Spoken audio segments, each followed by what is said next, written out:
ఏంటయ్యా class attendance లేదు, lab లో ప్రెసెంటెన్స్ లేదు. నిన్న మీకు ఇచ్చిన ల్యాబ్ టైం అంతా వేస్ట్ చేస్తూ అల్లరి చేస్తూ టీచర్ డిస్టర్బ్ చేశారంట. We are taking disciplinary action against you. పోయి కండోనేషన్ కట్టుకోపోండి.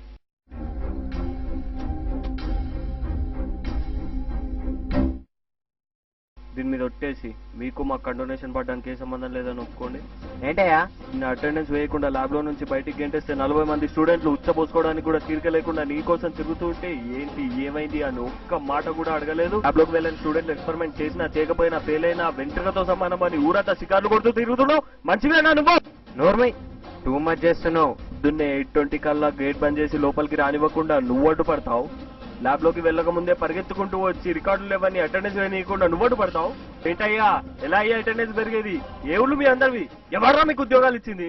నిన్న నువ్వు స్టూడెంట్స్ కి చేసిన ద్రోహానికి ఎగ్జామ్ మధ్యలో వదిలేసి నేను బయటికి ఈడ్చుకుంటూ వచ్చి చెట్టు కట్టేసి అక్కడే కాలేజ్ లో నరికి పరిచేవాడిని.